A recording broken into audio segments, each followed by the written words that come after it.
Good evening. Welcome to all of you for coming out this evening, and welcome to the MIT Enterprise Forum. My name is Renee Gastineau. I'm the program chair for the MIT Enterprise Forum Board of the Northwest. And our program this evening, as you all know, is the Augmented Self, wearable technology from Gucci to Google. How many first-timers do we have here at the program this evening? Okay, well, great. Well, welcome. Thank you all for coming. I saw some familiar faces, but it's always great to have new folks here. Just a little bit about the MIT Enterprise Forum of the Northwest. We are one of 28 worldwide chapters of MIT Enterprise Forums.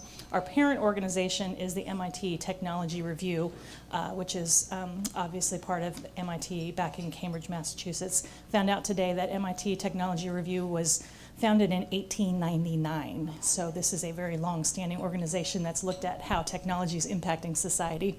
So we hope to have a lot of discussion about that tonight. As many of you have in your chairs this evening, we have a handout for some of our upcoming events. Enterprise Forums, these evening forums, are just one of several events that we hold throughout the course of a season. We have a Venture Lab coming up in April, which is called Meet the Angels, where we're going to have a panel, I think, of 8 or 9 different angel investors from around our region who are going to be discussing what they're looking for in companies to invest in and some of the challenges and opportunities entrepreneurs in our region will have when attracting investment. We also have our demo program, which is coming up in May, and that's an opportunity for new companies, new entrepreneurs to display their product and services to a wide range of folks who are interested in technology programs. Applications for that are open right now, so if you go to our website, you'll be able to find that application and fill that out if you want to participate in that. And finally, our May Enterprise Forum is going to be focusing on big data and predictive analytics. And we see this program as kind of a follow-on to the big data program we did a year ago, see what's changed and what are some of the challenges and opportunities in that field as well.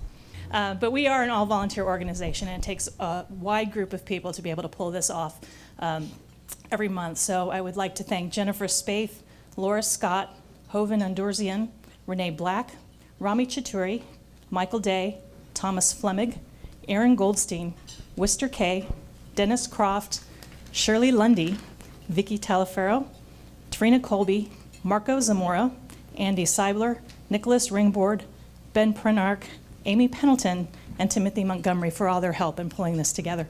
If you give them a round of applause, it'd be great. And finally, thank you to our sponsors for this evening's event, who are very critical in making sure that all of this comes together, that we have great food from Tom Douglas, and we have a venue appropriate for the size of the folks that we come. So thank you to Dorsey and Whitney, to Point B, to Frommer, Lawrence and Hogg, and the Washington Biotechnology and Biomedical Association. Thank you to all our sponsors. If you're a Twitter person, you can live tweet our event tonight at MITEFNW. And finally, I would like to introduce our moderator. Without much further ado, Jay Green is currently an employee at the Seattle Times. His full-time job right now is covering Amazon.com, and so that, I'm sure, keeps him just a little bit busy. He has a long career in thinking, writing, and reporting about technology. In fact, he previously has worked for Business Week and CNET, and he is uniquely qualified as our moderator this evening. Much of his reporting has writing has been around design of technology and how that is emerging as a key business strategy in the technology industry in particular. He actually has written a book on the subject, so after tonight, maybe you can talk with him if you want even more in-depth information about that. And so he is quite relevant to our discussion this evening, and we're very happy to have Jay Green from the Seattle Times here this evening to moderate and to introduce our panel. Thank you very much. Thanks. I was going to say you can even buy my book, and that would even be better, but we can talk about it too. It's great to be here. It is the vernal equinox tonight, just so you know. Spring starts tomorrow. That's a good thing. And I'm also happy because if you care about basketball, Cal Poly just beat Texas Southern and is going to the big dance, and that's my son's college, so I feel pretty good about that too. So let me start with some introductions. And we'll kind of keep it casual, keep it rolling. Jennifer, who's in the middle, designs this wearable technology stuff.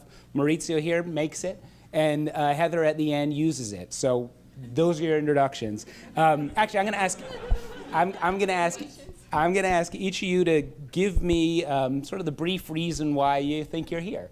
I want you to keep it pithy and succinct, and extra credit if it's engaging. So let me start with Jennifer. Jennifer and I have actually known each other a few years, but she is a user experience designer at Artifact, which is a really clever, great little design firm here in Seattle.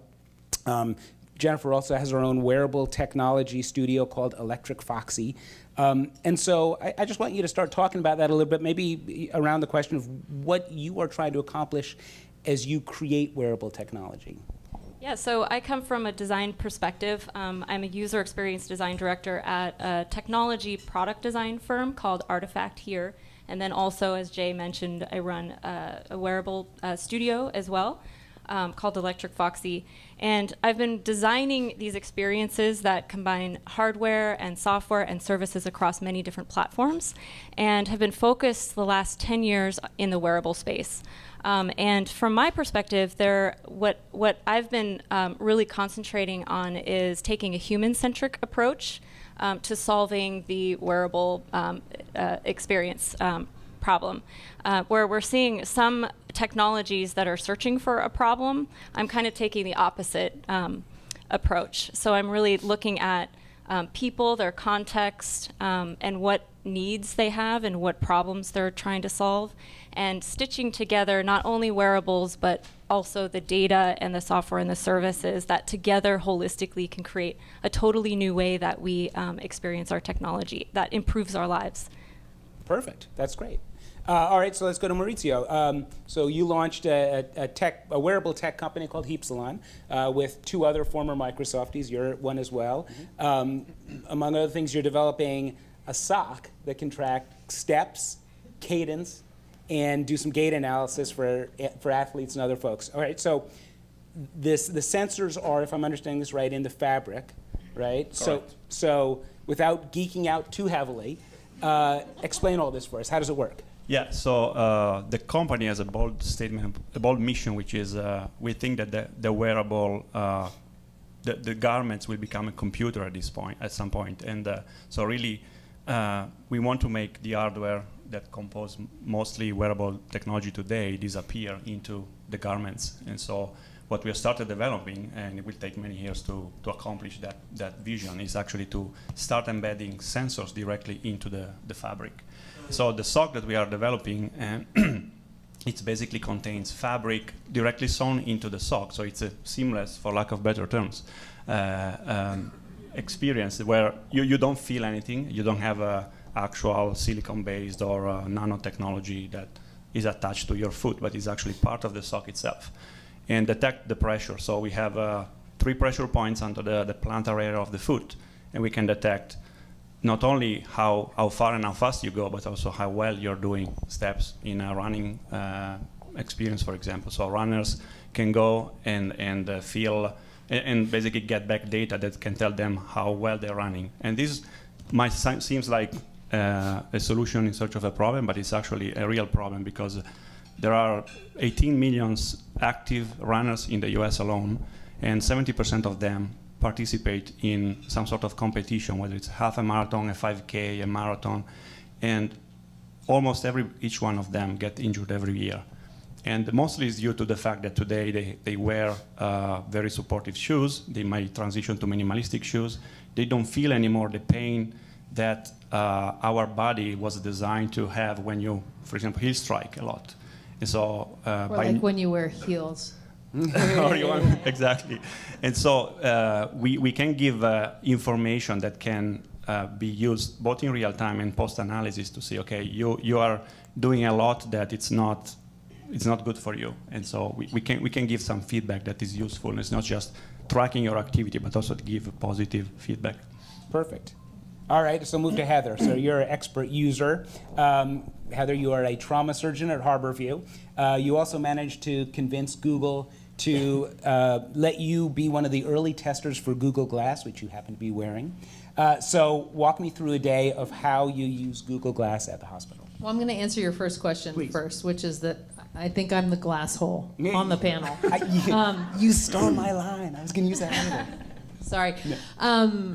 how did I convince Google? I have no idea. No. How do you use Glass to the How do hospital? I use it in the daily hospital? life? Well, I think you might be surprised that I actually don't commonly wear glass all the time. Like, I went through a phase where I did wear it all the time, but I never went through a phase where I was wearing it in the hospital all the time. And part of the reason for that is that I think that the Explorers program, of which I was a part of since last June, is intended in this really limited and gradual release to get us used to this idea of people wearing technology and interacting with this wearable that's pretty obvious. It's not conspicuous at all. I mean, you see me, you know that I'm wearing it, and I think orange. It's orange, and actually I picked orange intentionally because I didn't want there to be any ambiguity about what I was doing. And for that reason, I really have never worn it regularly within the four walls of the hospital, because I feel like there is a certain expectation of privacy that not only do patients have in the hospital, but providers do as well. It's not a place where we want to walk around with a video camera, even with our cell phone, and walk down the hall and just capture video. People feel invaded, and we all want to have this expectation of sort of an elevated level of privacy. That's outside of that idea of the HIPAA laws and the security that we must maintain with our electronic medical record. There's sort of an expectation of privacy when you walk into the hospital that you're not going to be recorded, that you're coming to visit somebody, or that there's maybe some sensitive information that's being exchanged just in the hallway. So I don't wear it commonly in work, but I have worn it fairly regularly in the operating room. And you might think that there's sort of a contradiction there, but if you think about it, the operating room is probably the most secure place in the hospital. If you came into the hospital right now, you wouldn't be able to walk into the operating room. We have all kinds of security and doors and garments that you have to wear and hats that you have to put on and sort of an attitude that you have to be able to make it into that area. And I think that because that area is so restricted and we have control over who's going to be there, it's actually the perfect place to use such a technology, because we can get consent from everybody who's in the operating room and say, we're going to be using this recording device today. We want to make sure it's okay with you. I actually get written consent from my patients before I record anything or take any pictures. And that's actually extended outside of my use of Google Glass to any sort of photography that I do now, because I really feel like that's a responsibility that I have. And then just really quick, do you use it to, you talk about recording, do you use it to gather patient information, to learn about a particular technique you might be using in surgery at that moment? Right. So we're not quite there yet. I think right now, with the device out of the box, the most obvious use of it is as a recording device, either still photography or video photography. And I think any of the other sort of decision support or training sort of ideas are a little bit more sensitive and more advanced. And I am working with a group here in Seattle, including a developer who has been making some apps for Glass, and we're starting to work to see if we would be able to use those in the operating room. And there are a number of other companies throughout the country that are starting to do these things as well. So there's a lot to come. Okay. Yeah. Sorry, so we'll get back to some of the healthcare stuff because I think it's fascinating. But introductions are done. You all know who these folks are now. Let's sort of start with some news, right? Yesterday, Google announced something called Android Wear. You may or may not have seen something about that. It's a platform for wearable devices. So it's technology that hardware makers could use to pop that software into their devices to have them work. But maybe even more important, it's about allowing software developers to create applications that could run on those pieces of hardware. All right, so Jennifer, let me just sort of turn to you. Will we look back on yesterday's news as a milestone, a big milestone in the history of wearables? Well, I gave a talk last year, I think, maybe it was 2 years ago, comparing wearables to the evolution of the smartphone. And with the smartphone, it wasn't really until we started with kind of the brick phone, just trying to prove out the technology, and that's kind of where we're a little bit beyond that. We've got these bulky kind of devices, and we're trying to get them powered and on our bodies. And then as we evolved, really we didn't hit mainstream until the iPhone came out, until we had not only a phone, but a platform that allowed for third-party developers to start building new software and services.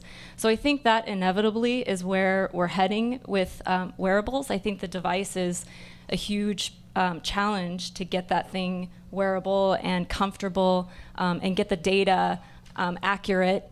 But ultimately, the device is going to end up disappearing, and it's really going to be about the software and services that we build on it. And with Google Wear, this is just the tip of the iceberg, and it's kind of inevitable that we're heading that way. It's sort of the first attempt at it, which is interesting too. So, all right. So, Maurizio, does Android Wear appeal to you guys? Right? I mean, could you imagine putting Android Wear in any of the Heap Salon products to make it work and take advantage of that platform? Yeah, we always look at all the stuff that is coming out, and Android Wear is one. It's more apparent because, of course, it's Google, but it's not the first platform coming out. We're also trying to build one because we want to have an ecosystem and not just one product. So the SOC is just one of many things we are doing. We are doing a T-shirt with heart monitoring capabilities. Same for a bra. We're also looking at some golf scenarios using our sensors. So we really need a platform for collecting this data, for securely store it and only have it for the user. I think we will talk about that later. But so we need a platform, and it's not the only one. There are a lot of think about MapMyFitness, which is a pure software platform, but it's in assistance for wearable devices. So definitely, it's something very interesting to us, and I think in the future we will see more interconnectivity of different platforms. Well, that's interesting. Can a small company actually build a platform that will survive in this world? I mean, if we believe that this technology is going to be huge, if it's going to be a big market, you're already seeing Google dive in. Apple has has certainly a platform. They have their what's it called now? Health Connect. That isn't Health Book that there's rumored to have come out. Your former employer, Microsoft, is certainly looking at space. I mean, can Heap Salon survive, or can Heap Salon be a meaningful player in the platform part of this business as opposed to just the device part? Well, there are a couple of competing forces here. One is really the data is important. So if you surrender the data to Google or to whoever owns the platform, they can do the analytics. They can have the secret sauce to recommend stuff, to give better outcomes for the user. On the other side, having an ubiquitous platform is good for the customer because he can get better outcomes, right? So those are the kind of forces that are competing. And definitely, I see more like an interconnected world of platforms, like in a space where different devices can actually talk to whatever is the API set that you have to talk to, but then these systems are interconnected and can share data on behalf of the user if their user authorizes that. I think that Heap Salon has a chance to compete in this space because of the uniqueness at this point of the products that it's making. Of course, we are not going necessarily to head-to-head to Google. We can maybe leverage them rather than just say, oh no, we're going to be pure and just our platform. Right. Yeah, I think the platform's interesting, and the idea that they can talk with each other, because the history of technology is littered with companies that, or the carcasses of companies that thought about that, right? I mean, there are plenty of companies that once somebody dominates a platform, they don't want to play with others. They want to own it. So I think go ahead, Jennifer. I think you also have to think about the context of the experience as well. So I think that they're creating a new platform in a specific context, like for a medical need, or a military need, that would make sense. You have a specific user base there. But then if we're talking about more of a lifestyle product that is intended for the mainstream, where you're using it all day and you're using it needs to have the flexibility to combine with products and services that people already use. I think the big players are going to win there. I think Apple's going to win, Google's going to win. They have the user base. They have already the platform that connects other devices, many different services, and the ability to build more services on top of that. I just want to jump in and say that the medical community has totally not figured this out. I mean, we are in desperate straits of not having an interoperability situation. We can't use one EMR at a hospital and have the same information at a different hospital. The EMRs may look very similar, but extracting the data from each of them is almost impossible. And they're all designed for display and not and storage, but not analytics. And so there are a lot of companies now that are trying to get at the big data, but the interoperability is really a limitation. Right, it's been doing that for years and failing for years. All right, so one of the interesting things about Android Wear to me, and really a lot of wearable technologies, is that they really seem to be focused on watches. And I think it's like the Dick Tracy syndrome or something. It seems strange to me, right? I'm not sure the wrist is the place where these devices, are logical. You look around the room. I'm sure. I'm looking at this panel. That's right. Heather has no watch. Haven't worn a watch for years. Yeah, right. So, so Heather, let me ask you sort of this broader usability question. So I want to ask you about watches, but one of the things I think about is just because a company can make a heads-up display on glasses doesn't necessarily mean they should. And so you've been experimenting with Google Glass. Is it the right form factor for you? That's a great question, and I feel like, in the beginning, it was all very new and exciting, and it was fun to be a part of a community that was accepting a new technology all at the same time, and we all found each other online, and we used Google+. I know people are shocked to hear that I actually use Google+, but it is an amazing platform. And so that part was very exciting, but as I have worn it for several months now, I'm starting to find that it has some very significant limitations for use in procedural environments. The hands-free operation was very novel in the beginning, but it's very limited. There's some constraints on the way that the device is set up that make it very hard to use in a sterile environment. It seems like it would be counterintuitive, but for example, if I try and take a video, there's a 10-second limit on the video. It will stop recording after 10 seconds, which really is a nice feature if you're a general user. But if you're trying to capture something that's going to take more than 10 seconds to be able to extend the video, you actually have to touch it. Well, I can't touch my glasses in the operating room. I'm sterile from here down. So there are some limitations that really make it challenging. And the other thing, the hardware, although you can move the display in and out like this, you can't angle the display this way. So if you want to look down at something that's very close to you, looking over here is perfect. Looking out here is fine. But if I'm trying to work right here, where I work all the time in the operating room, I don't look like this. But that's the way I would have to look to get the camera focused on what I'm operating on. So there are some pretty significant hardware limitations that I think would need to be modified for it to be able to really be used in a healthcare environment to the fullest extent. I could talk about this for a long time. I'm just getting into this phase where I'm feeling frustrated and I'm feeling like, it's really not so good here, and maybe this idea of it coming out of the box and having so much connectivity is great in some respects, but not so great when you're trying to limit who's going to have access to the data that you're acquiring. Yeah, and it's one of the things I think fascinating about wearables right now is that there are tons of companies throwing this stuff out there because they can, but whether or not they need to. We talked about this before, but and this is actually a Microsoft thing, but doctors are beginning to use Microsoft Connect in hospitals and operating rooms because you don't have to touch anything, but it can read your gestures. So the sterile field never is disrupted. Well, and I was just talking, there was a hangout that we did last week, and it was brought up that people are starting to talk about using the Myo band.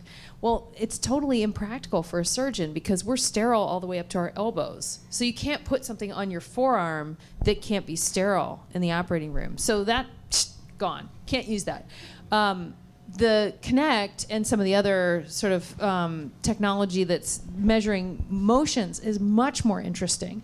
And to go back to what you were talking about before about this interoperability and being able to have sort of a plug-and-play kind of atmosphere experience, I think those are the companies that are really going to succeed, the ones that are sort of the middlemen, so to speak, where taking a device that already exists and being able to be the Swiss Army knife and connect to here and connect to there Right. All right. So Mauricio, let me sort of think about that with regard to what you guys are doing, right? I mean, there are plenty of pedometers on the market. You know, I mean, I have mine on my wrist, right? I mean, there's some that slip into the soles of shoes. So why are socks the right one? So, first of all, we were at CES in January. We could count 25 or more new bracelets. Is that the right place? Probably not. If you run and you want to measure how you run, that movement is not necessarily the way you run. I mean, if you get Nike Fuel Band and you smoke and you drink, and you get fuel points. That's how I got it. Right? That's how I get my points. Excellent. So it's probably, yeah, it's a good approximation if you're doing that activity. But again, we wanted to put the sensors right where we think that the movement is happening, which is in the legs. And there is also a study from Mayo Clinic where they were studying patients out of surgery operations where, of course, when you're out of a surgery, your gait or the way you walk, it's really slower, it's smaller steps. You may use a walker. So they were trying to see how they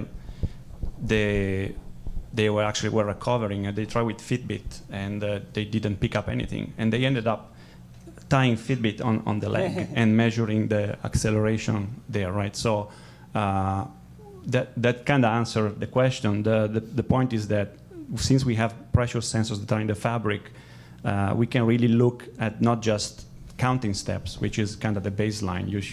If you do a pedometer, you want to count steps, but we want to do more than just a pedometer, not a glorified pedometer, but really measure exactly how you walk. Or in other scenarios, the runner is our first proof point that we can make a product, but the same technology can be applied for a plethora of other scenarios. If you imagine in the healthcare space, which will take longer for a lot of reasons, not including the FDA approvals, but if you can monitor elderly patients in nursing homes, for example, and start warning when there is a fall in a very reasonable way, but also once you start gathering data from all different patients, you can start making models and do predictive analytics and say, okay, maybe you are in risk of falling and we should prescribe you a walker. Yeah. So all these can only happen if you actually measure where the action is happening, which is the foot.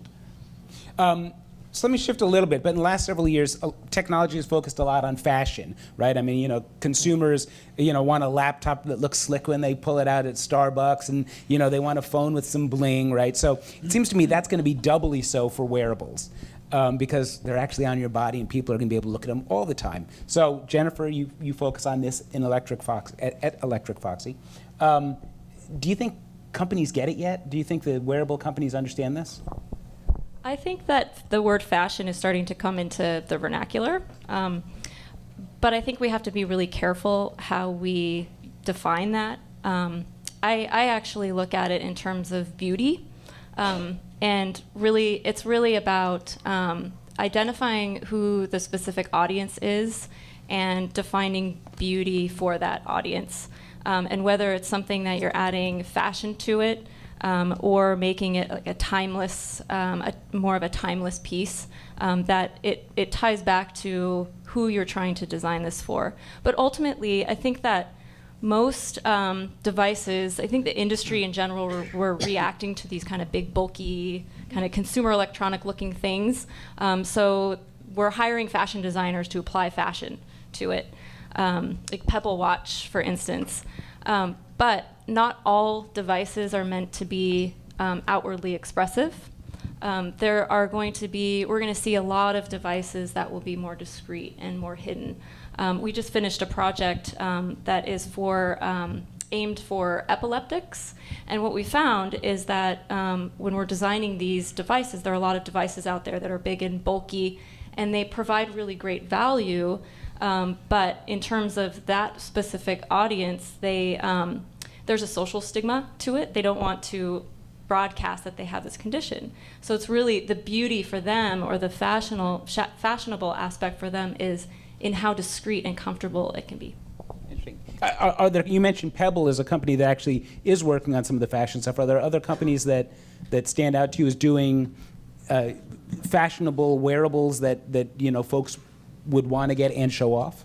Yeah, with Google Wear, Motorola just announced their watch, which is quite beautiful. They're using a round display that's a nice leather. It looks like a timepiece, a traditional timepiece.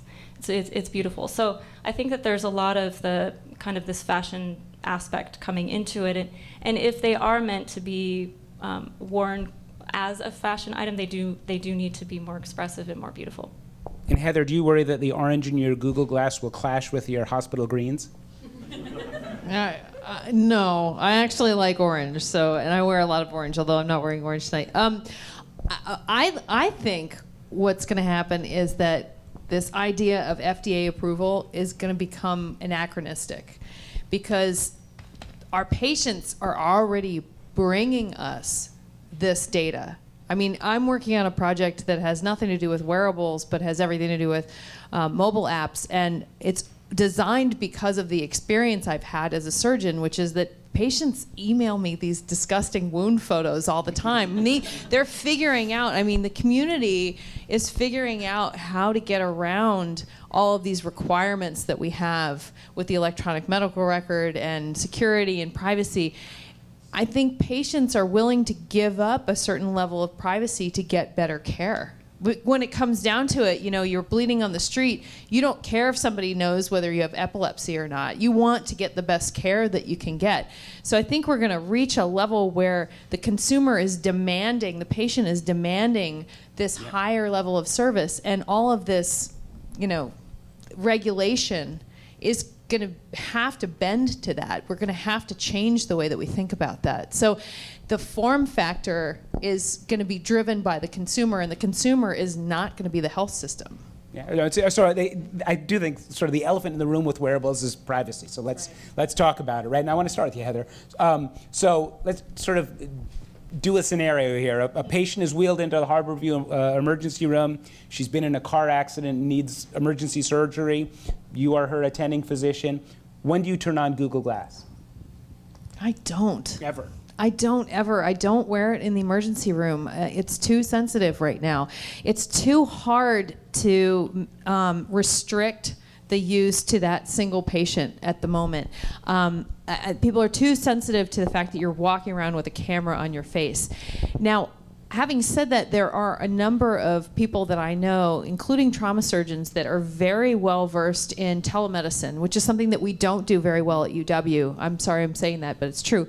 And they have figured out a way to use telemedicine so that it works for a patient encounter and isn't bleeding into the rest of the emergency department and the rest of the people that are working for the patient, for the hospital.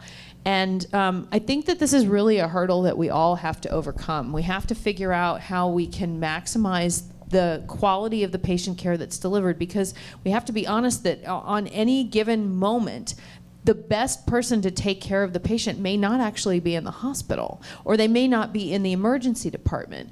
And their input can be life-saving, can be critical in terms of decision-making and planning. What if the patient is seen in Montana? We serve a 4-state region: Washington, Alaska, Montana, and Idaho. We're the only level 1 trauma center for 4 states. So if a patient shows up in an ER in Missoula and needs to be transferred to me, I get a phone call. Why should I get a phone call? I should get much more than a phone call right now. But we don't have a system set up to be able to handle that. Now, there are health systems that do use telemedicine, like I mentioned. But if you've ever seen one of the telemedicine robots, they're frightening. They're like these enormous machines that roll around. They're like 3,000 pounds and they cost $8 million. And I'm exaggerating a little bit, but you get the sense that this form factor for a remote medical clinic in Alaska, this is $1,500. It's going to be less than that in a couple of months. Can't you imagine that we could send this on the helicopter to somebody and they can immediately give us the kind of information that we need? Now, we have to figure out the privacy and the security, but that's trivial. All right, so now you use glass, though, during non-emergency surgery. Has there ever been a circumstance where you asked a patient about using glass and they said, yeah, no? No. Sorry, Not once. So I wonder, do you ever worry about, the power dynamic in that relationship, right? You're the doctor, they're the patient. There's a power dynamic all the time. I mean, I have to worry about that every time I talk to a patient. I have to worry about that when I'm consenting someone for a hernia repair. I have to worry about that when I'm talking to somebody and asking them to do surrogate decision making when their loved one is dying in the ICU. I mean, that power dynamic never goes away, and that's something that we just have to deal with on a minute-to-minute basis. And that's why we have to develop relationships with the people that we work with, that we take care of. So, when it comes to Google Glass, I'm very honest. I say, this is optional. You don't have to do this, but I would like to do this so that I can share what I find with other practitioners. I can use it with my students to teach, and I can share it with the public so that they can understand what this technology is for.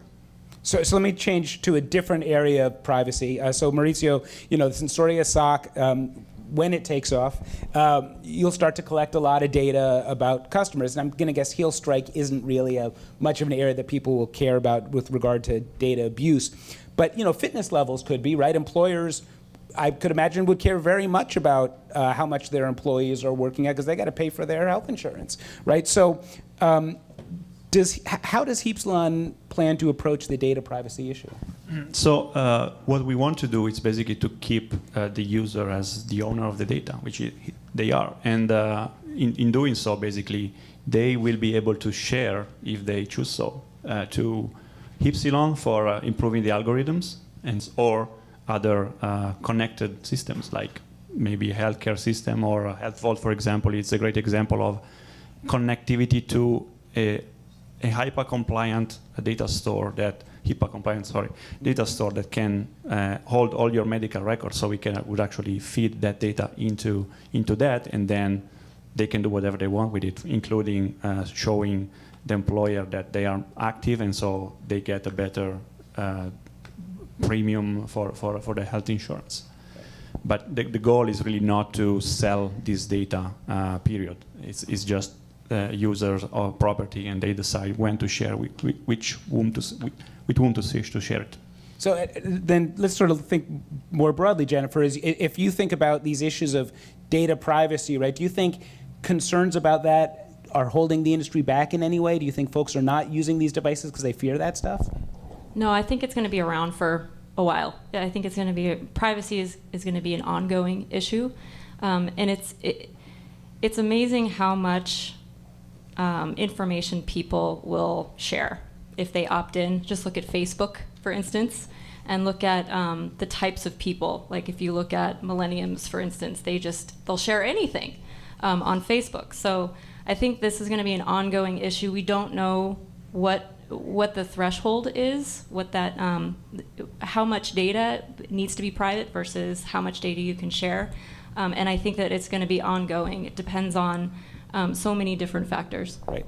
Well, I was going to say, I think the issue about data privacy, there's a lot of cognitive dissonance around data privacy. People talk about concerns about data privacy right up until the moment that they get something that's a benefit for giving up their information. And so, one second. But you talked about Walgreens, for example. So Walgreens is essentially letting you give them your information. But explain to what Walgreens is doing. Yeah. So there's an opportunity for us to create completely new services.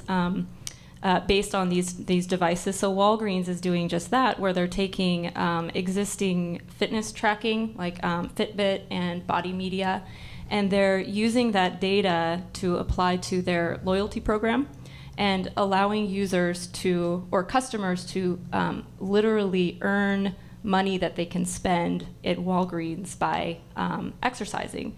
So in order to do that, when it comes to privacy, that's a lot of information that you're giving to Walgreens. Right. Heather, I cut you off. I was just going to say that I think that there's an education that has to happen. There's a professionalism that we have to adopt, particularly as healthcare providers, but I think we all, in a professional environment, have to figure out how appropriate is it for me to share this about myself. Like, is this something that I want my grandmother to read? Is this something I want my boss to read? Is this something that I want the grandmother of my patient to see?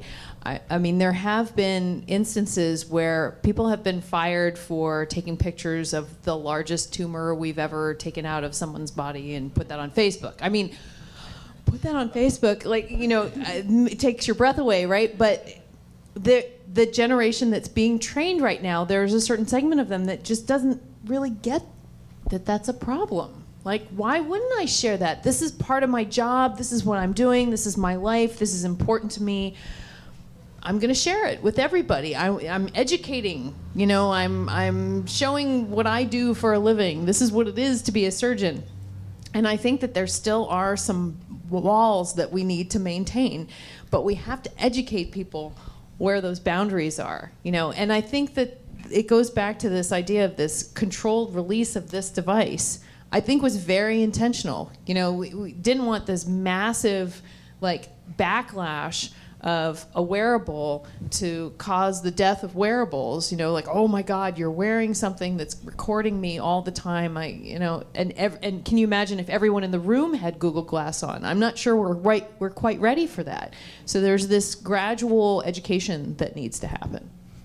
So we've talked a fair amount about data issues, but one of the things that's interesting to me is how much data is out there right now. I mean, I'm wearing my Nike Fuel Band, and I probably have about almost 2 years of data sitting on Nike's servers of all the stuff I've done, and it's just sitting there, right? And what's fascinating to me is it seems there's this huge opportunity to analyze that data and the terabytes of data that are coming off everybody else's devices out there. And so I'm kind of curious, and maybe Jennifer will start with you, but why hasn't that business taken off?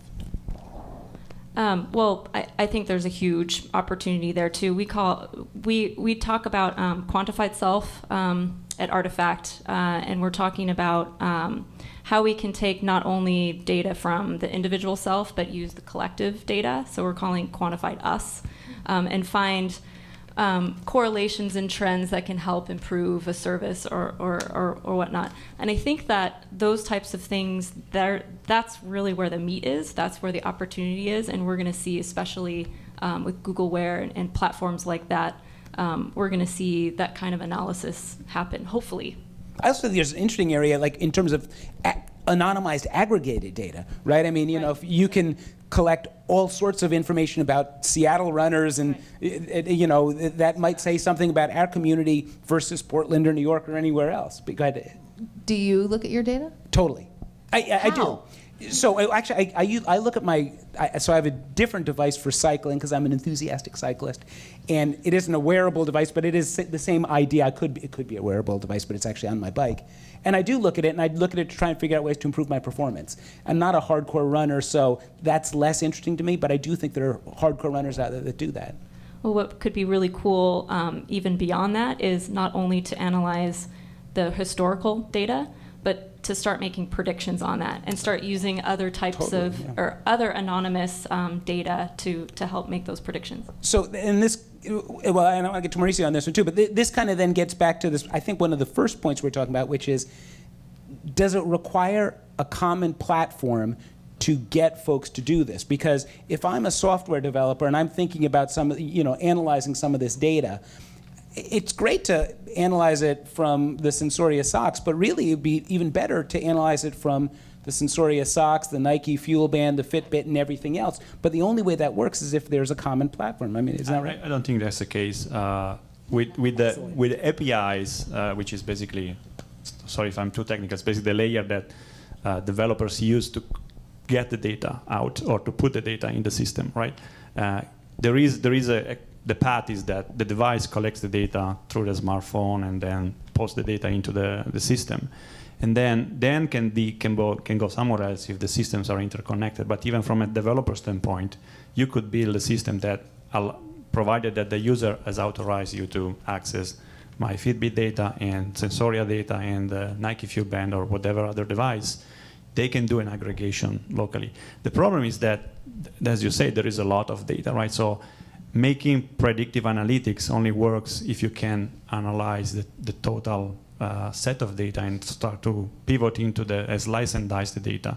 And probably a developer is not that incentivized because it would have to download a lot of data and create their own servers and do that analysis. But players like MapMyFitness, which actually have just been bought by forgot the name.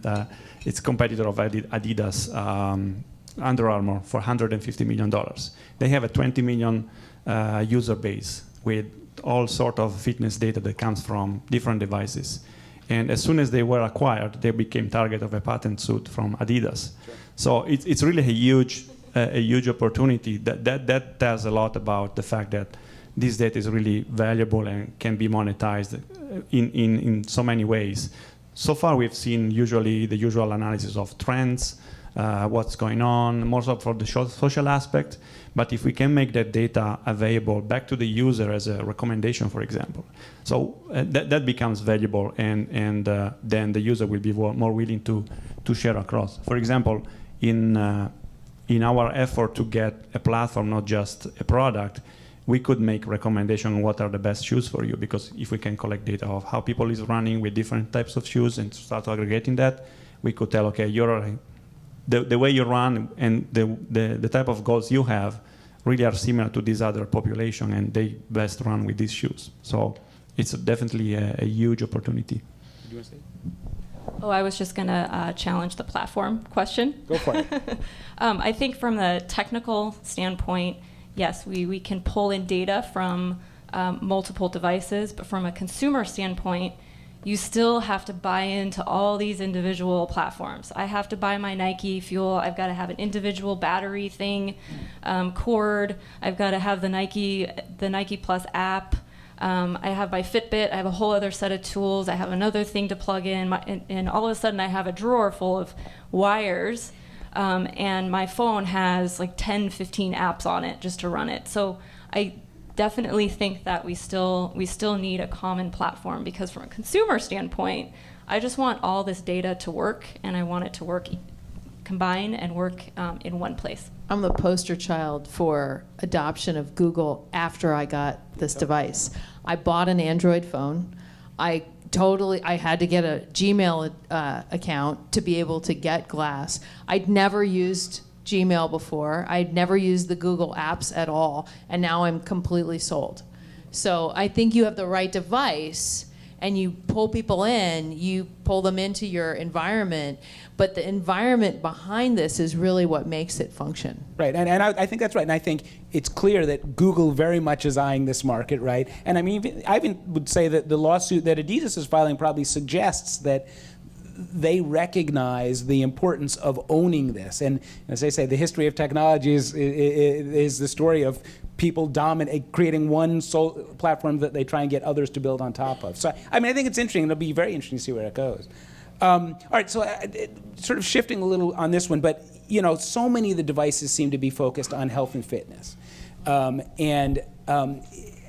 What's interesting is, and like I say, I have my Fuel Band, and other folks are using different health and fitness things, but clearly that's not going to be the only market. I mean, I don't know, why is it, and Jennifer, you probably could speak to this, but why is it that we're focused on health and fitness so much now and not entertainment, or you mentioned military? Yeah, it's the tip of the iceberg. I think if we're, one of the benefits of wearables is biometrics, and kind of the low-hanging fruit with biometrics is to apply it to fitness.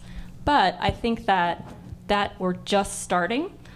So imagine we're seeing some biometrics being applied in different ways, like the iPhone, the thumbprint unlocking.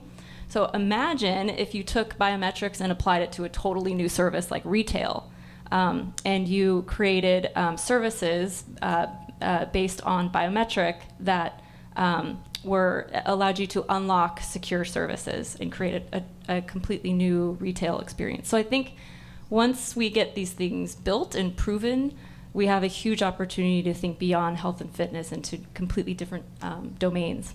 I mean, is it just sort of the low-hanging fruit because it's easy to track? Well, I think it's an immediate need as well. We all want to be healthy, and it is biometrics, and we all want to understand our heart rate and what we can do to improve. But that's not all that's not where we can stop. And I would say that it's probably because this is one organism, right? And I can measure all kinds of things within myself.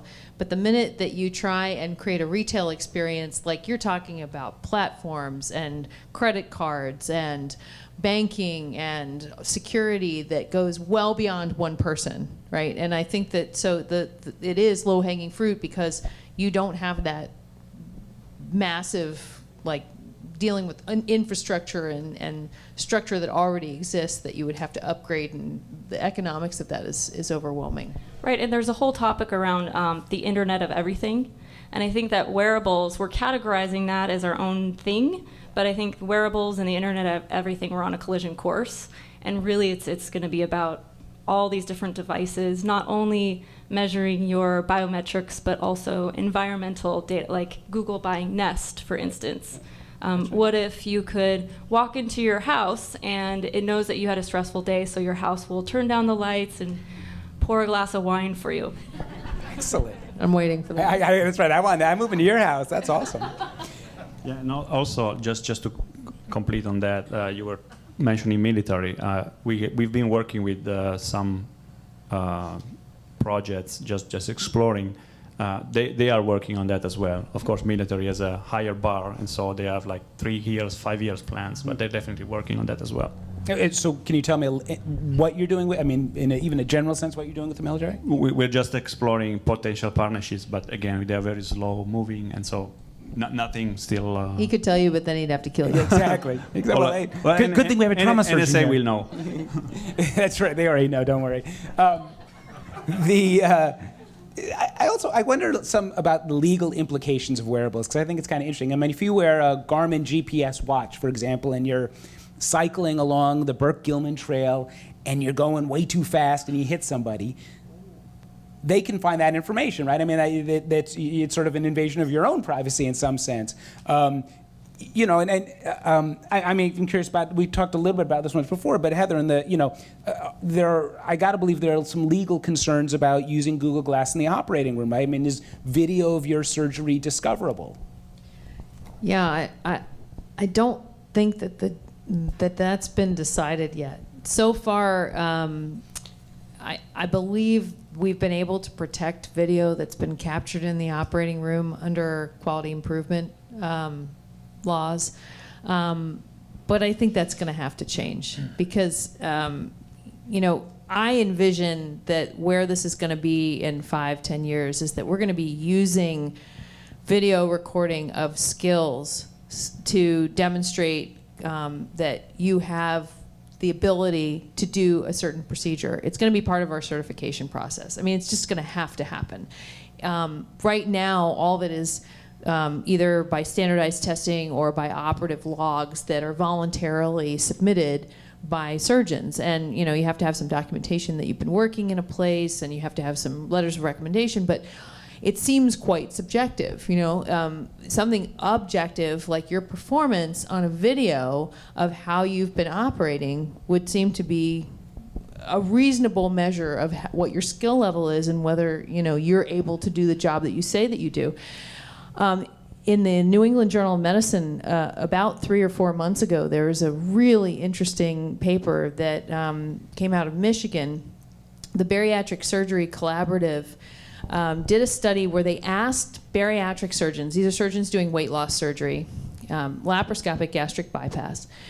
They asked the surgeons to voluntarily participate in this study, to send them your very best case. So record your cases, record them in the operating room. We've been doing this with laparoscopy for years because the image that you see on the video screen as you're doing the operation is exactly what you would record, right? It's a video camera that's attached to the end of a telescope. So they asked surgeons to submit their very best case, and then they looked at the outcomes from all of those operations. And it turns out that by a certain standard measure of operative skill, how long it took to do the case, whether or not key portions of the procedure were done correctly or efficiently, there's a scoring system that they developed. They found that the surgeons that were most efficient had the best outcomes. So the ones that actually were able to show the best skill translated into statistically significant better outcomes for their patients long term. This is the first time we've ever seen any data like this. And so I think that we're going to be moving into an environment where this is going to become the norm. So is it discoverable now? Maybe. If they can find the video, if they can get it off the server in the operating room, if they can find your video, I suppose it can be in some way discoverable. But I think we need to sort of adjust our expectations. Like maybe it should be. Yeah. That's a big conversation that we need to have. That's, yeah, Edward Snowden knows where it is. That's right. All right, so I'm going to ask one more question, and Heather's going to do a little Carol Merrill demonstration for us. But before I do that, I want to kind of, and then we'll turn it over to questions for you. But I wanted to ask one more question, and I kind of wanted to get a little sci-fi here, because so wearables are interesting to me. I mean, I think they're becoming more mainstream. They once seemed cutting edge, but I mean, if I'm wearing a fuel band, it can't be that cutting edge any longer. And people wear GoPro cameras on their helmets when they ski, and Google Glass in the operating room, right? So let's flash forward to 5 years. Are we going to be having a conversation in 5 years about implantables, right? And I don't mean chip in the brain, by the CIA, surreptitiously to control your thoughts, right? I mean, there's stuff that's a lot more subtle, and some of it's even being developed now. So there's guys at Microsoft in research who are working with the UW about something called the functional contact lens, where it's about augmented reality. So it has some of the screen that you have on Google Glass, but it can help you figure out what's going on. But more than that, it's kind of interesting is because it's in contact with your bodily fluids, it can give you some biometric data. Or there's another company in San Diego called Dexcom that does blood glucose monitors, and you can wear a blood glucose monitor continuously on your belly, and there's a wire subcutaneously that measures that 24 hours a day. And so I'm kind of curious, if we think about things like socks, Maurizio, they're measuring indicators, right, of fitness, but why not actually measure the real biological data? I mean, is that where we're headed? I think it's a generational barrier. I don't think we are ready as a generation. Our children might be willing. Our grandchildren will definitely be there. So maybe it's not 5 years from now, but 20, yes. We're seeing like even MC10 is another company that is doing tattoos that basically get biometrics directly. So we're starting seeing that stuff, and I think that there is this psychological barrier that it's being lower and lower as our descendant can come to life and to appreciate this technology. Probably is not that close. So, all right, Jennifer, go on. Do you agree? Do you think it's 20 years out? Well, the first thing about mainstream, I was just at South by Southwest, and Shaq gave a panel. Nice. He was on a panel talking about wearables, so it's mainstream if Shaq is totally talking about it. I think again, it goes back to what the value is and what it is we're trying to solve. And if it means implantable, where there's some kind of a procedure that needs to be done to implant it, then it has to have a value that will incentivize people to go do that. Or if it's more consumer-based, where it's a technology like MC10 that has more of a sticker tattoo, it really comes down to what the value is. Yeah, go ahead. It's here. Well, we've been doing implantables for years. Right. I mean, there's probably somebody in this room that has a pacemaker. Okay, that's an implantable. Now, you don't think of it as that's something that's going to identify me, but in fact, if you die, we can figure out who you are based on the serial number on your implantable, if that's the only way that we can identify you. Now, from my perspective as a trauma surgeon, I'm waiting with bated breath for the day when I can just scan somebody's past medical history when they arrive in extremis, bleeding to death, and I don't know what's wrong with them. Maybe they've had a kidney transplant. I'm not going to find that out until I'm in the operating room, and I find out that they have 2 tiny little kidneys, and there's this big lump in their left lower quadrant, and they have a new kidney down there. What if I don't know what medications you're on? You show up and you're completely unresponsive in the emergency department. Well, it turns out you're on Coumadin, you've had a big head bleed, but it takes us 2 hours to figure that out.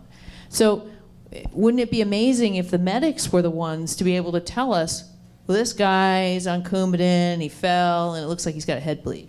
I mean, by the time you arrive in the emergency department, we can reverse your blood thinner immediately, probably stop your hemorrhage, and you don't have to have surgery. So, I mean, I think that we go back to this idea of how much are you willing to give up to be able to get the benefit.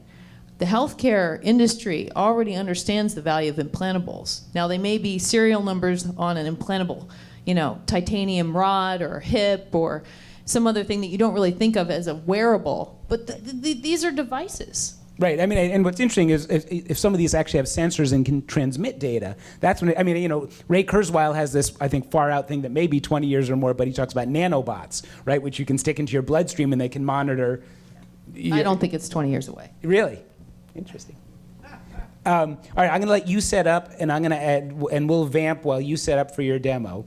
But here's my vamp. All right, so Jennifer, what is your current favorite wearable that you own? I get asked that a lot.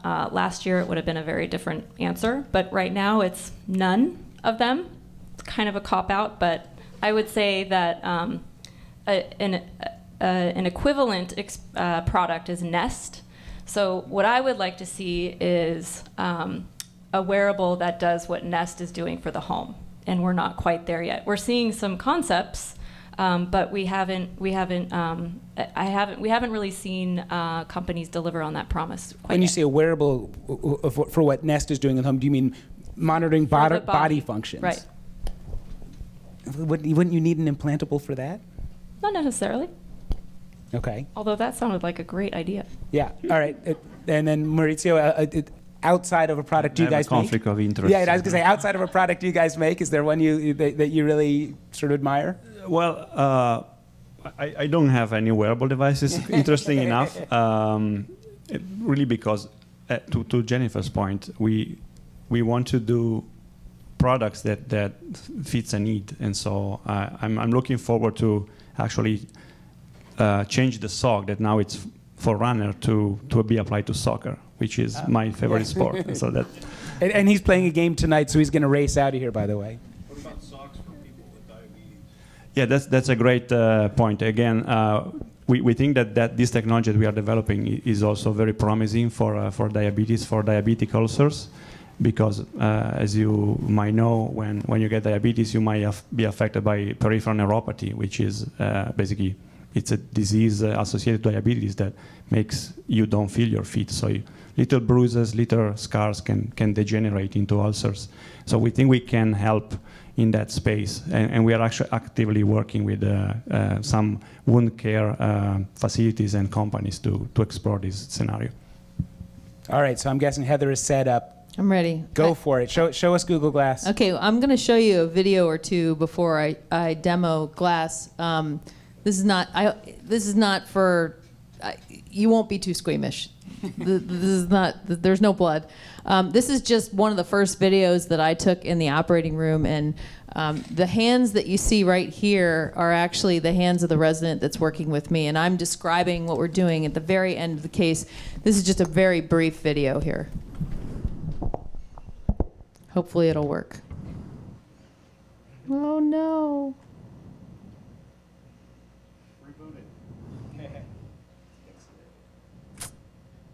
Oh, that's disappointing.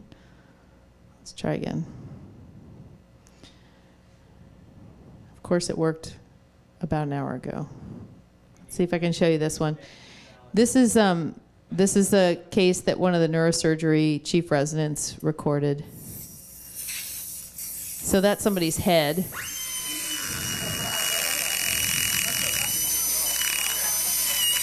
So I actually had never seen this procedure before he sent me this video.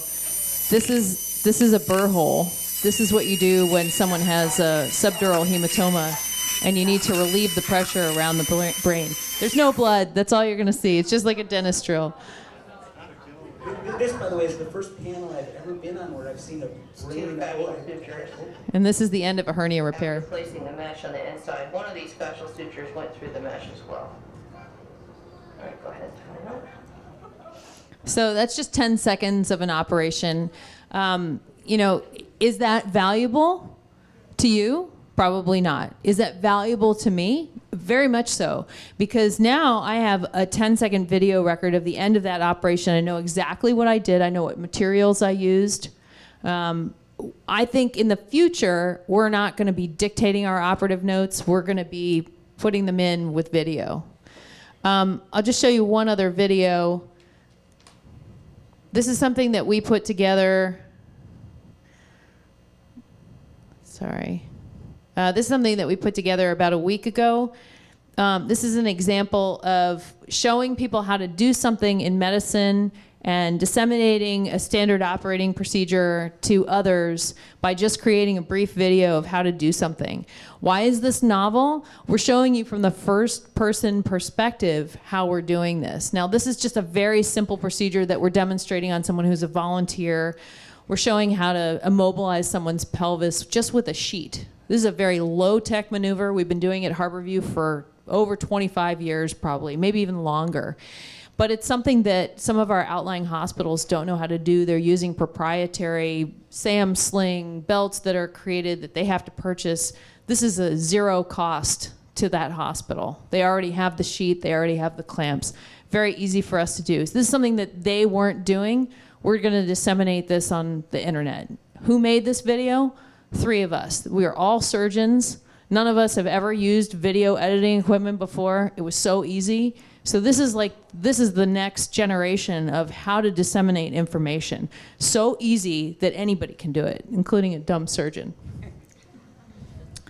I'm just going to show one more thing. I know I said I was only going to show one more video, but this one's cool.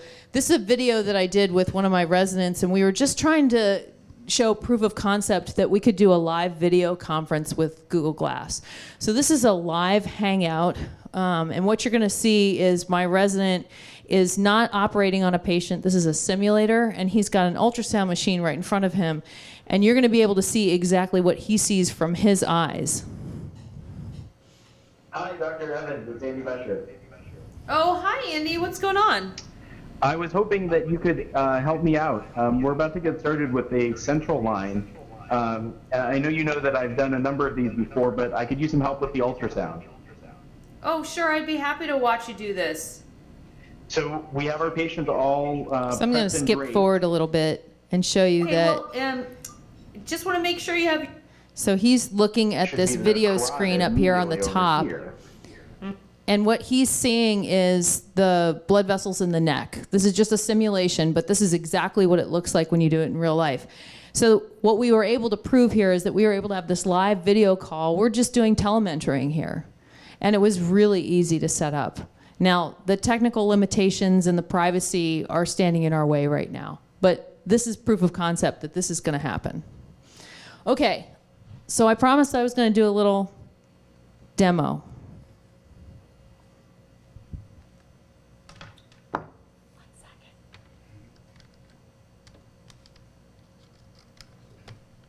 So what I'm doing is I'm taking my cell phone, my Android cell phone, and I used to have an iPhone. And what I'm doing is I'm just hooking the cell phone up to my computer. That's my son. And I'm setting up what's called a screencast from Glass. And there's going to be a bit of a delay here, so bear with me. I apologize, but it's just the way things are going to be right now. So right now, you're going to see what I see on the display here. This is a prism. I can see right through it, but I can also see when it's illuminated. I can see what you're seeing up there. So, oops. I'm not seeing that. There we go. So now if I want to unlock the device and I want to make it work, I say, okay, Glass. Got no sound. Ah, thank you. Let's try that again. Okay, Glass. Google. How tall is the Space Needle?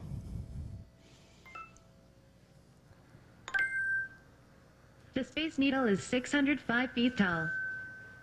So what we've done is we've attached a microphone to the earbud so you can hear what I'm hearing as well. Now, if I didn't have the earbud attached, there's a bone conduction speaker that actually vibrates and you can hear it. Sorry, it vibrates and you can hear it against your skull. All right, let's try something else. Okay, Glass. Google. How do you say, "Where's the bathroom" in Japanese? バスルームはどこにありますか? So, you know, what I'm doing is really not novel to Google Glass. This is Google Now stuff, right? There's Google Translate. There are all these little functions that Google has created. But what you're seeing is this device is able to harness all of that stuff that Google has out there on their servers and be able to bring that information to your eye. So I can do more basic things like I can say, okay, Glass, take a picture. Or I can wink.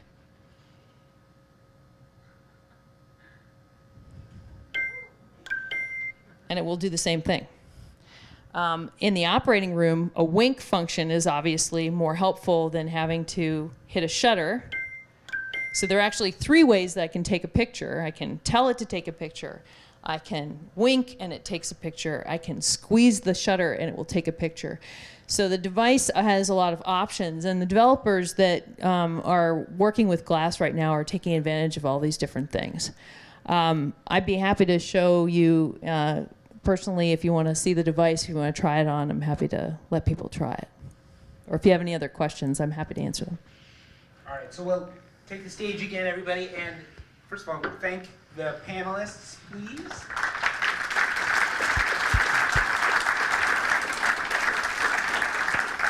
It was fun. And ask questions. This is kind of fun conversation, and I'm sure we covered only a fraction of what we could have. So what interests you all? Or maybe you just want to go to the bar. Excellent. So you talk a lot about the provider.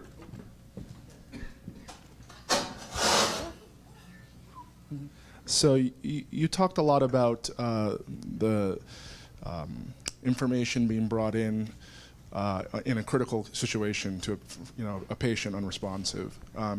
What's your thoughts about the provider for primary care or for sort of these longer term things besides just the crash? And more specifically, if you get all this data dumped into, you've got 15 minutes to see a patient, how do you deal with that? No, I think that's a great question, and I do think there's a huge opportunity for primary care here. The encounter that we have right now is interrupted by documentation. The encounter is interrupted by making sure that you're writing something down to give to the patient so that they can walk away with information. But I can imagine in the very near future, like it could happen now, somebody comes into my clinic either with their iPhone, their Android phone, their iPad, Google Glass, they want to record the encounter. I'm not going to say no. In fact, I'm going to welcome that because I know that they're going to remember what I've said. When we have a conversation about smoking cessation, that I'm not going to do your elective hernia repair, and I'm going to tell you why. Because your wound healing is going to be impaired, because you're going to be coughing after surgery, and the likelihood of your hernia is going to come back is higher. I mean, my whole conversation with you is now documented for both of us to consult in the future. Now, is that a liability? Well, it might be, but I think what's going to happen is you're going to have better, consistent, more standardized care for patients. And to that point, though, I think more specifically, if you have the health book, the iWatch. So if we think about something that's always on us, and we're bringing in massive amounts of data, I'm not telling you how I feel. There's some record here. So I'm really looking forward to that day, and I'm also dreading it. And the reason that I'm looking forward to it is that we've been waiting for real information, not just, subjective reports of symptoms forever. I'm dreading it because it's going to extend my encounter with you. I'm going to have to interpret that data. I don't know how to interpret that data because I've never had it before. There's going to be a transition period where we just don't know what to do with it. I mean, the massive amounts of data that Jay has collected on his running and his biking for how many years, I don't know what to do with that. And if you come in with a specific question or a specific problem, as a surgeon, I know whether or not I can fix the problem. I don't know whether or not I'm going to make your pain better. I can make a judgment based on other people I've taken care of before. But if you come and tell me that you've had pain on the 9th day of every month for the last year, I don't know what that means.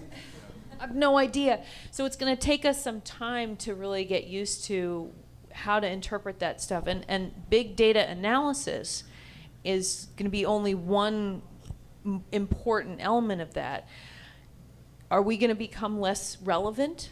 The old gray-haired guy, instead of coming to me, is he going to be less relevant because he doesn't have access to big data and I do? And even though maybe I don't have as much experience as he does, I'm open to a lot more data sources than he is. Maybe I'm going to be more relevant. I don't know how this is all going to play out, but it's a fascinating conversation. I think that question is bigger than the FDA question. Really, is that that healthcare as a system is not really ready for this type of. You're going to need some other things. You're going to need some interfaces. Well, healthcare as a system is just going to have to deal with it because we're already having to deal with patients that come to us and have symptoms that we don't understand. Right now, they're pigeonholed and put in practices where they have chronic pain. But what we're going to have to do eventually is try and figure out how to deal with all this information. Anyone else? Oh, there you go. Go ahead. Oh, there's one behind you. There you go. So a lot of the most critical information about me might be held by my medical care providers. Some of it might be held by my insurance companies. And I'm trying to understand in terms of who's going to have the information that's important to me.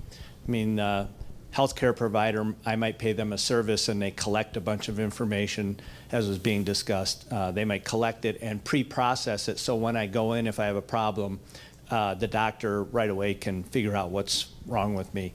I'm trying to understand when people are talking about Google having a position with regard to my information, why the hell would I want to give my information to Google? I might have an interest in giving it to my healthcare provider or even to my insurance company if they give me some discounts. But I'm trying to understand in terms of who is likely to end up with this relevant information from wearables. Wouldn't it be more likely that I would be providing it to my healthcare provider or my insurance company than to Google so they can sell me something? So, Maurizio, go ahead.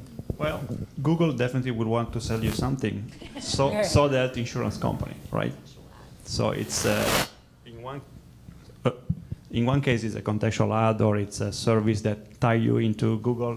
See, Heather, she was bought into the whole Google ecosystem and she's now feeding data to Google all the time for whatever she does, and she will get contextual information back that might be relevant or not for her. In a way, might be a benefit. Of course, Google has a cut in that benefit because it can sell ads. But so is the health insurance company, right?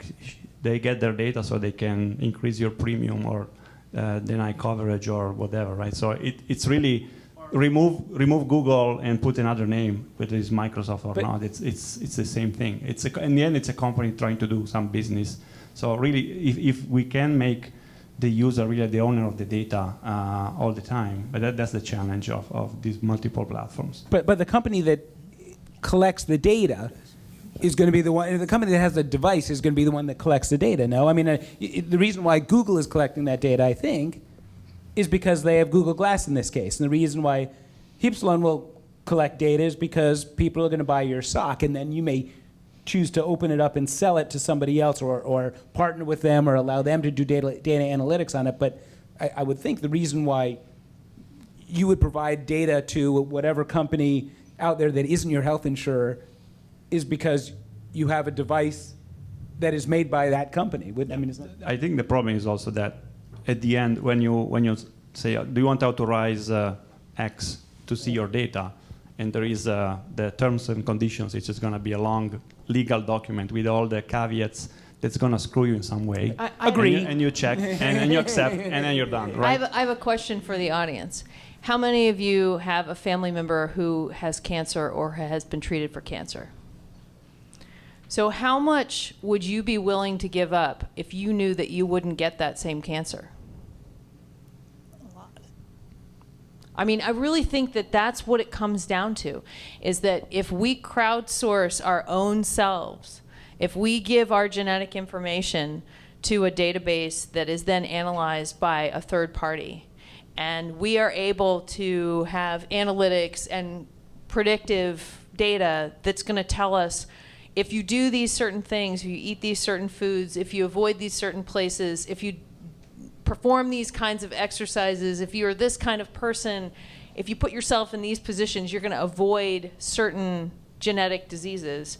I think we're going to buy into that. Well, but isn't the fear, though, that there will be someone that will abuse that, right? I mean, the NSA is collecting all sorts of data that is going to protect us from terrorism right up until that moment that you discover that they're collecting video from Yahoo, off of your laptop camera, right? And so that video is so boring.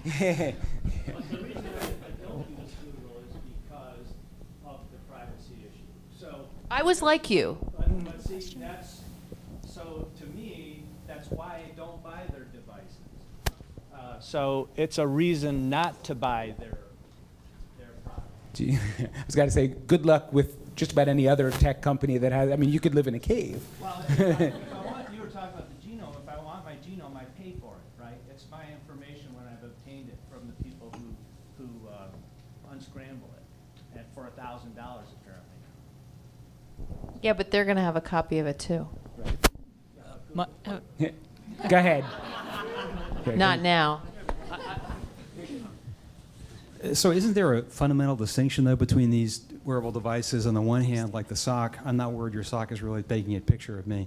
But devices that are designed to surveil non-consenting people that it never asked to be... Like the cell phone? Like the cell phone, like the wearable device. Isn't there a fundamental distinction between those things and the privacy issues that raises? I would say courts have largely said it with cell phone video. It's perfectly fine if you're in a public place, right? I mean, so if it's done privately or in an area where you would expect some degree of privacy, the courts will crack down on that. But they've largely said that you can shoot your video or you wear your GoPro helmet cam on the mountains. Everybody else is out there in public, and it's okay. Okay, there's back there, I know. Yeah, my question is. My question is directed to Maurizio. When you're talking about the technology taking 20 years to be where you want to be, I guess it depends on the platform. The platform, how open it is. I'm sorry. So when we're developing something, if the platform is vendor agnostic, when people jump in, if it's an open source, and interchangeable, if the interfaces, the services we offer are interchangeable, I guess there's a higher possibility for people to jump in and coordinate, collaborate, and come up with a technology that evolves, the ecosystem being broader, evolve faster. And the other thing that drives it is, one of the key things here is the insights we collect from all the data sources that are coming into the whatever technology we're adapting to. So the more the people adopt the wearable technology, more insights we get, faster it evolves into a next level. I think I agree a lot with what you're saying. What I was implying for 20 years, maybe it's not 20 years, maybe it's less, is really, I think the adoption or the acceptance of implantables is for maybe of course life-saving things are implantables already today, but the notion that people will go around with transmitting device directly implanted in their body, it's not a matter of technology viability, but more a matter of adoption and acceptance by this generation. That was my 20 years timeline, not the adoption. And okay, we disagree, but. But are you aware of any consortium evolving to develop an open platform? I'm sorry? Are you aware of any open platform consortium? For what exactly? Open platform, a consortium for wearable devices, an open platform. I mean, exactly. Jennifer, do you know? I mean, MapMyFitness is sort of that, trying to be that, but there's no. I'm not aware of it. Well, it's open in a way that any other platform is, where that you can. There are a bunch of platforms that accept different type of devices. MapMyFitness is one. Runtastic, Runkeeper. Those are all mostly around the running community or the cycling community, and they basically provide sort of drivers for different devices, and so new wearable devices coming on the market can actually enter into that platform and immediately benefit from having a user base. Again, as a company, you might surrender the data to them, and so if you have a benefit of developing algorithms can become a benefit for the user, you're no longer able to do that. So it depends really what the goal of a business is, whether it's just to selling devices or to also to develop algorithms or things like that. And we are in the second category right now. We want to give back to the users things that not necessarily need a lot of other devices. We want to build an ecosystem of truly wearable devices that are part of the garment. So that's why we are building our own platform. Yeah, in terms of more of an open source platform, in the DIY community, there's a couple that can be categorized kind of in terms of wearables, which is Arduino and Raspberry Pi and LilyPad and things like that. Yeah, speak loud. I hear it. While we're waiting for that, my question has to do with how do you build a business in this new world now? So Mauricio, you're talking about a company that has information technology specialists and material science people, I'm assuming, to integrate sensors into fabric, and then we're going to add a fashion designer into this mix. So how do you get those various disciplines all talking together so that you can build a successful company? It seems like that would be a huge challenge right now. Yeah, you fail fast. You try, you fail, you try again, you build demos, you pitch your ideas to interested parties. We cannot do all by ourselves, so we look really into partnerships. One of our Uber goals is really to become an ingredient components of we cannot build socks in all flavors, in all colors, for all type of sports. We need to partner with somebody that has the power to do so. So it's really a matter of finding the right partnerships and be smart in attracting the right talents. But definitely, it's a multidisciplinary team you need to build, because you have signal processing, you have hardware engineers, and doing hardware, it's a lot harder. Once you get past the Arduino prototyping phase, then it becomes really a challenge. So yes, it's not an easy journey. It's not the usual startup. Test. Oh, it's working. Maurizio, you were mentioning earlier about how these things get, just sort of washed away in the user agreement, and what happens to our data and how it's not private. And I'm just wondering if you or anybody on the panel has ever considered the notion of, will there ever be a day when I can have a user agreement that will charge me a different fee structure if I'm willing to give it up versus if I want it for myself? Maybe I pay more if I only want to own it for myself? Yeah, we kind of are not there yet, I think, but definitely it's an approach, like monetizing with better services. It's one of the models that are followed by, like, with subscriptions where you can get an added value, and definitely that's an option that pursuing. We are still in the development phase of our products, so we are not there yet to provide premium service. We want to provide the baseline services, but definitely that's something that it's a valid approach. I was talking to somebody at Microsoft Research about this, and they have sort of a graph of how much are you willing to pay to be more anonymous, right? And what do you get for free is different from what you get if you have to pay, right? So the value of being completely transparent so that they can track you to within 500 yards within 1 second, is that you get much better value in terms of the information that's given to you when you do a search. But if you are saying, no, I want them to know within half an hour, within a mile or two where I was, or even more, then you're going to have to pay for that level of privacy. So I think there's a lot of thought going into that kind of service level agreement. All right, so let's do maybe one or two more questions because I believe the bar is calling us, and we'll start with you. Yeah, exactly. Uh-oh. Is this on? There you go. There you go. Okay, so in the 80s, we weren't doing credit card transactions via the internet. It just wasn't real yet. And now we do it every day, and we buy stuff at Amazon. And half the time, we don't even know if we're standing at a card reader in the store and they do it. It's probably going over the internet anyway. So maybe the reality is that our perception of privacy is going to change. What's really private? Well, does it matter if they know what my spleen is doing right now? I don't know. Probably not to them, but to me, it's going to matter if I need you, right? But it's also, or if you don't have a spleen. I mean, I'd like to know that, right? Right. And the other thing is that we aren't really worried about privacy until somebody attempts to do something against us. Right. So building in better rules or better security around the type of information and how it can be used against you is, I mean, we don't want to feel that it's not like you're committing a crime all the time, but if they manipulate you by taking information and using it in a way that's manipulative to get you to do something else, that's wrong.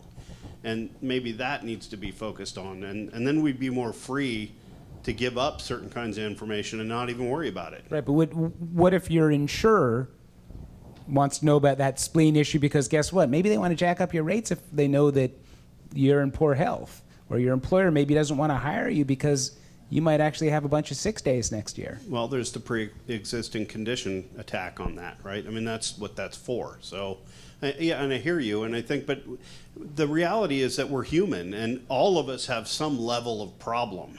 There's none of us that are golden and pure. I mean, except for Maurizio. He died 2,000 years ago, so, right. But, it's the ethics changes over time, and the amount of data we're willing to share is definitely changed over time. We used to share nothing, and now we share just about everything. So it's like the golden last inch of privacy is what we're worried about. I agree with you. I mean, we're carrying around devices in our pockets that do exactly the implantable that you're describing, that you're worried about. I mean, people are so wedded to their phone. If you don't have your phone in your pocket, oh my God, you feel something buzzing in your pocket and it's not your phone. It's like, where did I put it? It's over there. I really think that there's no difference in having an implantable than having your phone on. Yeah, I confuse my phone for neuropathy. I did too. Let's make this the last question. So we have this way of framing, and these terms that we use for framing. It used to be that we talked about head-mounted displays and head-mounted sites, and that became virtual reality, and that became augmented reality, and then we had the quantified self and the augmented self, and now we have wearables. And the question is, what's the next framing that we're going to be using? Is it going to be the beautiful self? Like Jennifer talked about, is it going to be the platform? Is it going to be the qualified self, like Heather was talking about? You get your qualifications based on what's been recorded about you. What's the next framing that you see in the horizon? I can take that one. Go for it. I think that we're just at the cusp of entering a completely new interaction or technology era. So I think we're starting to move, and wearables is just one part of it. I think Internet of Everything and all of that is another part of it, where we're starting to move away from us interacting with our technology. So we still, today, we have to choose to take our phone out of our pocket, choose the app, choose the content. We're looking at the screen. We're interacting with it. And I think right now, we're right at the edge where it's going to flip on us, where now the technology is interacting with us. So it's disappearing, and it's just going to know as soon as we walk into a room, it's going to know what our state of mind is, where we are, what we're going to need, and it'll just serve the right content and the service based on that. So I think it's less about phrasing it, and more, I think where we're entering is much bigger than just quantified self or phrase. It's not about us. Let's make this the finished self. Thank you all so much. Again, thank the panelists. I'm sure they will chat with you afterwards if you want. Thank you all for being here tonight.